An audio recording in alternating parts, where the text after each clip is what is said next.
Hello दोस्तों, good morning, सत श्री अकाल, नमस्ते। मैं विक्रांत बनीटिया टूर से आपका स्वागत करता हूं। और आज हम जा रहे हैं मुक्तसर साहिब से फरीदकोट। और अब दीदी के घर से हम ले रहे हैं विदा। दोस्तों, ये है दीदी का घर। हमने यहाँ पे 2 रातें बिताई, खूब इंजॉय किया और बहुत अच्छा लगा।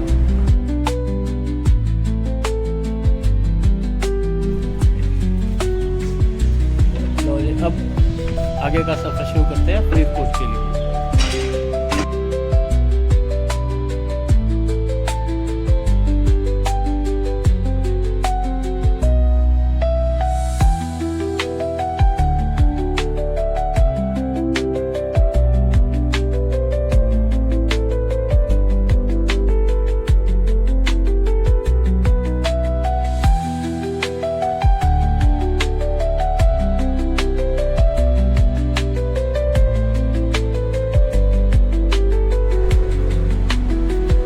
अब हम पहुंच चुके हैं कोटकपूरा शहर के अंदर और आपको दिखाएंगे कोटकपूरा के बाजार।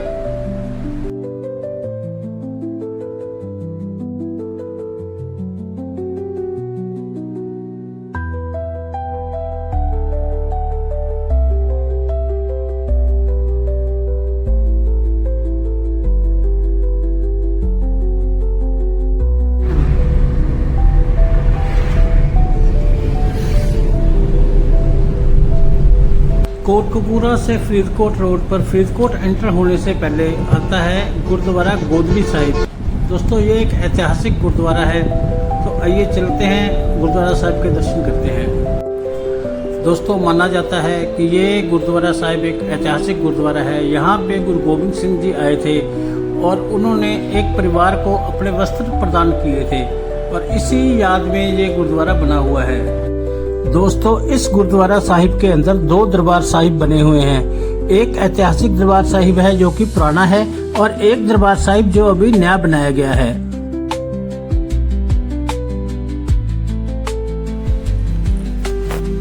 तो आइए दोस्तों, चलते हैं पहले नए दरबार साहिब के अंदर और आपको दर्शन करते हैं गुरु महाराज के, और वहाँ माथा टेकेंगे और आशीर्वाद लेंगे।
दोस्तों, हमने नए दरबार साहिब के अंदर माथा टेक लिया है और अब आपको दर्शन करते हैं जो पुराना दरबार साहिब है।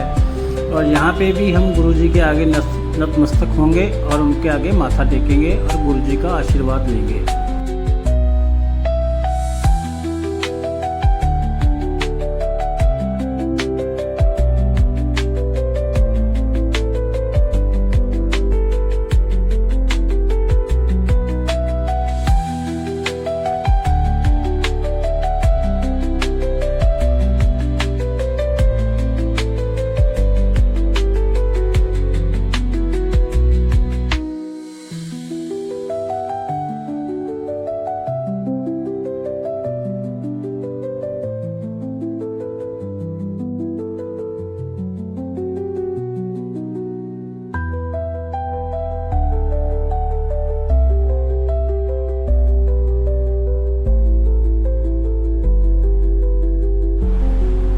हमने दोनों दरबार साहिब के अंदर माथा टेक लिया है और अब चलते हैं लंगर हाल की तरफ।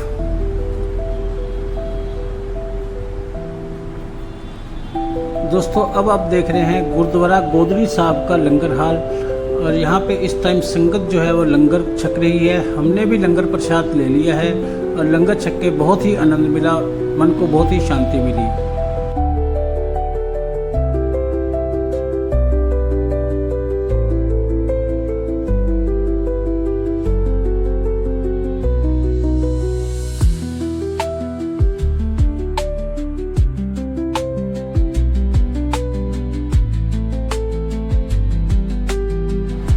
दोस्तों अब हम पहुंच चुके हैं फरीदकोट शहर के अंदर, जो कि एक बहुत ही पुराना शहर है।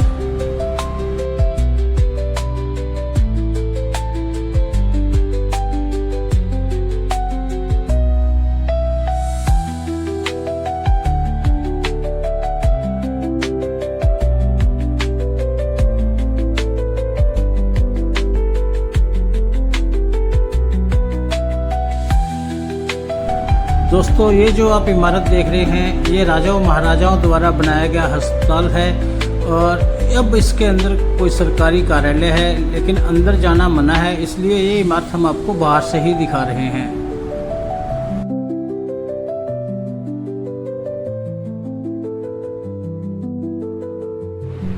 दोस्तों फरीदकोट शहर के बाजारों में से होते हुए हम पहुंच चुके हैं क्लॉक टावर।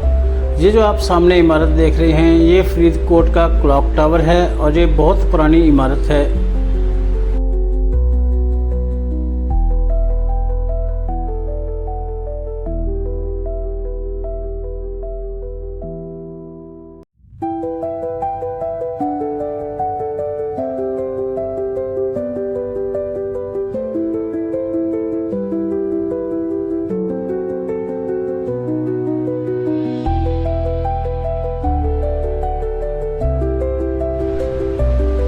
दोस्तों ये हैं फरीदकोट के बाज़ार।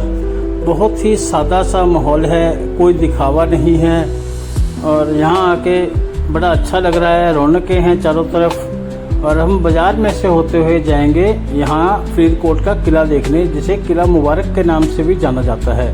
तो चलिए दोस्तों चलते हैं किला मुबारक।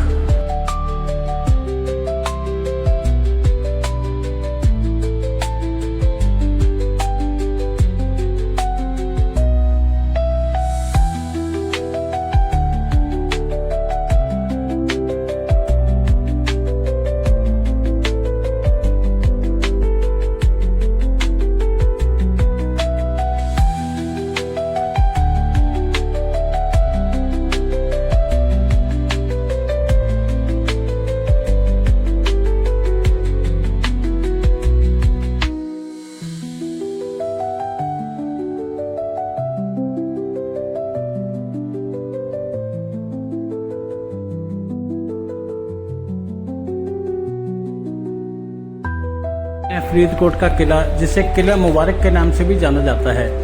और अगर इस किले और इस शहर फरीदकोट के इतिहास के बारे में बात करें तो 13वीं सदी में फरीदकोट शहर में मोकलसी नाम का राजा राज करता था, और शहर का नाम मोकलहोर था। उस समय यह शहर दिल्ली से मुल्तान जाने वाले रास्ते पर था। बाबा फरीद जी भी दिल्ली से पाकपटन जाते हुए यहाँ आए। उस समय राजा शहर में किले का निर्माण करवा रहा था। सभी शहरवासियों को किले के निर्माण में लगाया हुआ था। राजा के सिपाहियों ने बाबा फरीद को भी काम पर लगा लिया। जब बाबा फरीद जी ने ईंटों से भरी टोकरी उठाई तो टोकरी बाबा जी के सिर से एक हाथ ऊपर ही रही। इस चमत्कार को देखकर सिपाही राजा के पास गए और बताया। तब राजा ने अपनी भूल का एहसास हुआ और बाबा जी के चरण पकड़ लिए। इस जगह पर आजकल टीला बाबा फरीद जी बना हुआ है, जो फरीदकोट किले के पास ही है।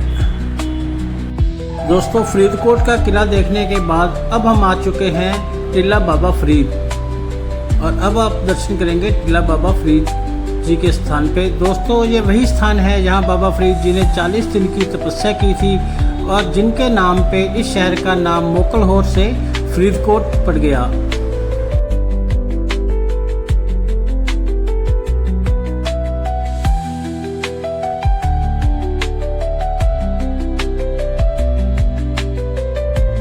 दोस्तों ये वो स्थान है जहाँ पे बाबा फरीद जी ने 40 दिन तक तपस्या की थी या ध्यान लगाया था।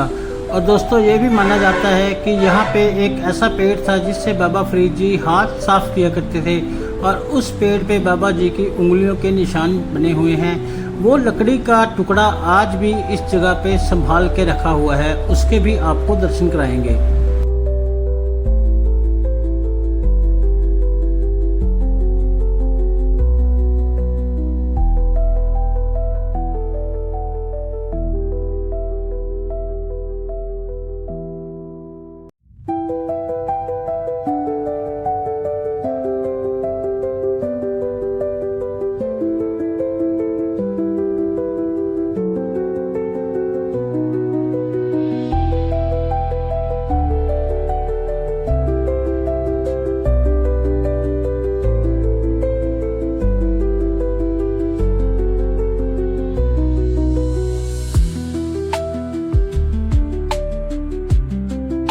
बाबा फरीद जी के स्थान टिल्ला बाबा फरीद के साथ एक गुरुद्वारा साहब भी बने हुए हैं और दरबार हाल के अंदर गुरु ग्रंथ साहब जी प्रकाशित हैं।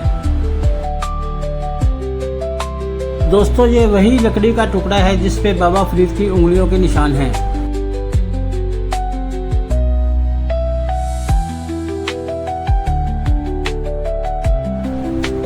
दोस्तों आज वीरवार है और वीरवार के दिन यहाँ लोग बहुत ही ज़्यादा संख्या में माथा टेकने आते हैं और बाहर का माहौल कुछ ऐसा है जैसे मेला लगा हो और यहाँ पे बहुत सारी संगत आई हुई है और बाज़ार मेले की तरह सजा हुआ है।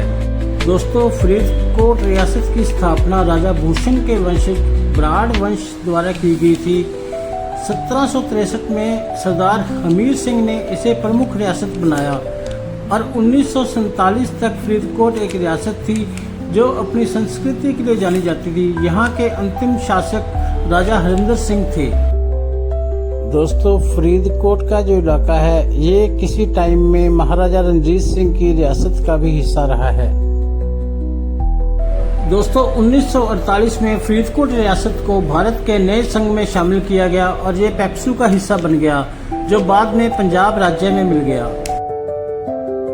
दोस्तों हमने फरीदकोट का टूर कर लिया है पूरा और अब हम करने जा रहे हैं अपना सफ़र सिरसा की तरफ शुरू।